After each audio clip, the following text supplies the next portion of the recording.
I'm a huge fan of Supercross. I've ridden dirt bikes on and off for more than 20 years. When I'm not riding in real life, I love to play video games that emulate the experience. I've played pretty much every dirt bike and ATV game ever released, the good and the bad. Prior to this installment, Monster Energy Supercross has been my favorite dirt bike video game series. I've ran my own contest series, participated in countless other tournaments, flown to California to compete in ESX finals because of my supposed skill in the game, and I've even been made an admin of the best series on the game because of my positive reputation in the community. For posterity, I did review Monster Energy Supercross 5 on YouTube. In that review, I said the game is a cut and paste copy of 4 with some minor improvements, but I also said you should go buy the game for that very reason. That was a pretty low bar to satisfy me, and it was met. I wish I could say the same to you right now. I'm not endorsed by Milestone. I have no incentive to lie to you guys. If anything, as someone who is generally respected among the community, I believe I have a duty to tell you the truth about my experience so far. I have no desire to be overdramatic. My experience has been disappointing. As a huge fan of the sport and this game series, frankly, I'm upset by what I have experienced so far in my time playing this game. In many ways, it is worse than Monster Energy Supercross 5. Let's start talking about it.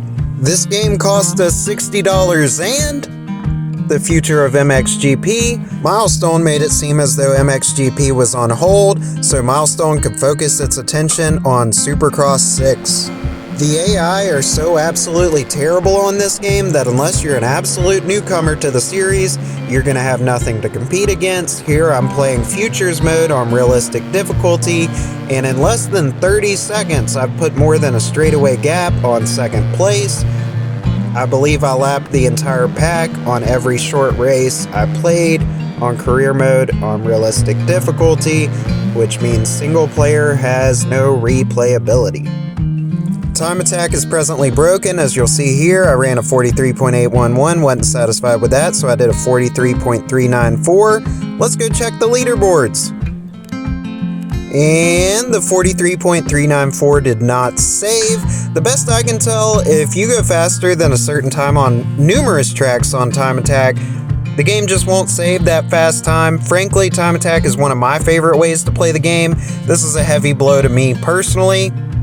Moving on.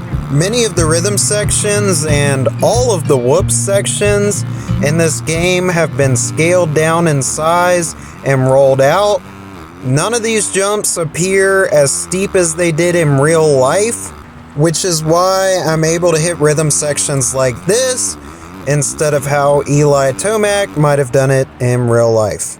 Ricky, you said before the start of today, this would be a chip shot for him emotionally. How must this last happen? Fifth gear in the whoops is somehow more broken than it's ever been. You can go from 15 miles per hour at the entrance of the whoops to 50 miles per hour in less than a half a second. Even worse, the same technique works on dang near every rhythm section in the game because the rhythms have been scaled down and rolled out like we previously talked about. Anyone who's ridden a dirt bike in real life knows that it makes absolutely no sense to be able to bump from first to fifth out of any given corner without bogging out, except for Milestone apparently, so here we are. The track editor has somehow been made worse, and I should mention this is when I really began to get upset about what I was experiencing. We used to have a movable camera in the track editor so you could adjust your view so you could actually see what you're building.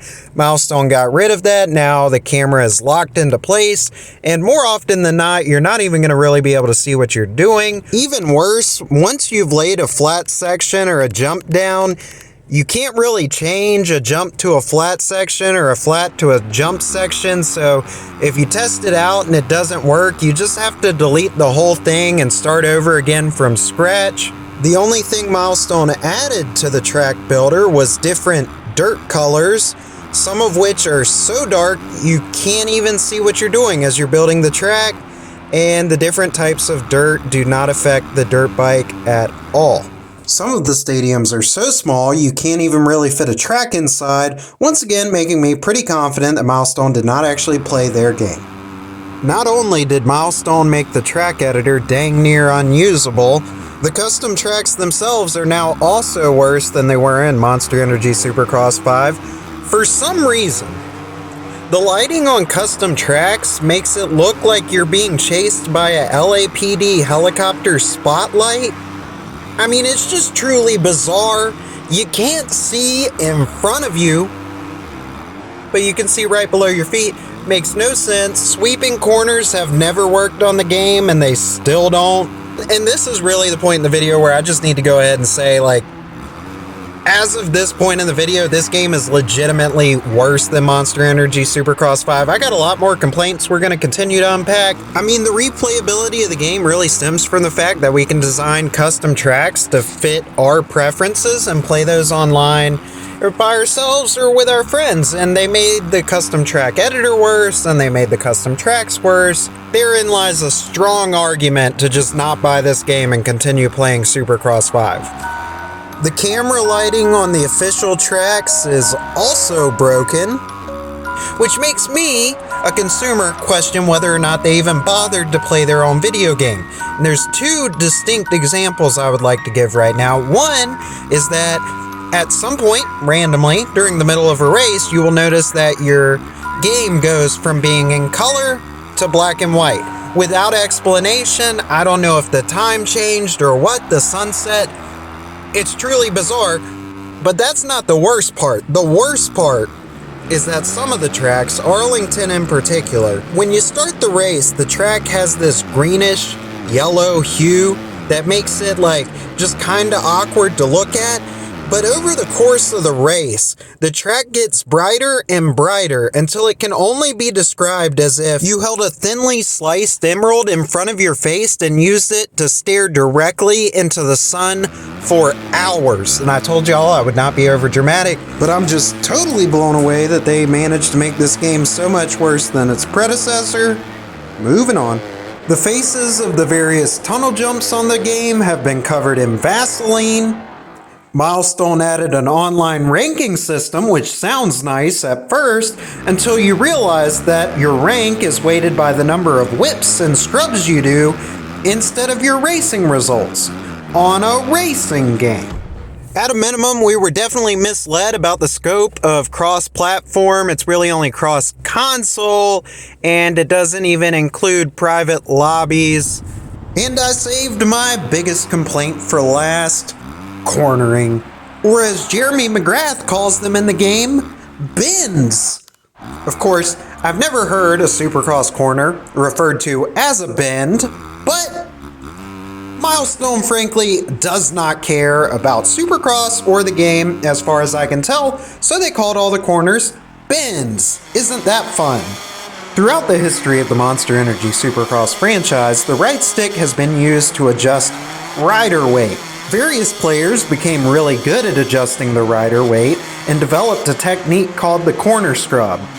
I thought it was kind of like weighting the outside peg, as one might do in a corner. Some people referred to it as a glitch. It was a controversial topic, but it absolutely does not matter any longer because Milestone made a concerted effort to remove the corner scrub and replace it with mechanics stolen straight out of MX vs. ATV Legends, except now it doesn't even work. Jeremy McGrath told me if I tap the right stick in the same direction as the way I'm turning, the rider will lean and you'll turn quicker. Well, I tapped the right stick in the direction I was turning and nothing happened. So then I slammed it in the direction I was turning, and the rider laid the bike on the ground. There's no in between. It absolutely does not work. It's made this game so stiff and so slow that any semblance of skill has been removed. All you do to go fast in the game is you slam down to first gear as you enter a corner.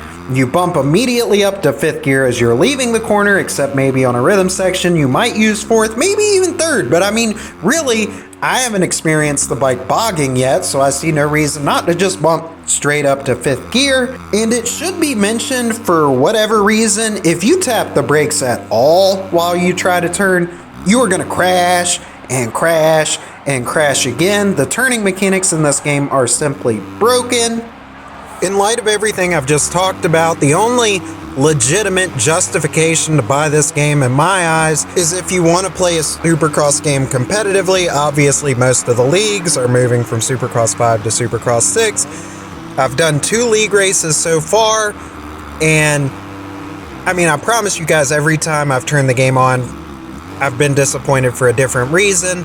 The league races now are less exciting than they've ever been because the skill ceiling on this game is so low that we've already maxed the game out. There's 48 signups. All 48 people are running a lap time within 1 second of each other. You can't even really pass in the corners because the physics are so stiff. So what you end up with is 12 guys going single file for 20 minutes plus 2 laps. I'm just not having a good time. It has just now occurred to me, since I am doing a review of the game, I should probably try to say something nice about it. And honestly, the graphics are pretty good, but it really just increases the disappointment I've experienced every time I've turned the game on and not lasted more than 20 or 30 minutes because it's dang near unplayable. Also, the Monster Energy chick on the dashboard is super hot. Other than that, the game's absolutely broken. I say save your money, keep playing Monster Energy Supercross 5. Not because this game didn't improve on it, but because it's pretty much worse in every single way.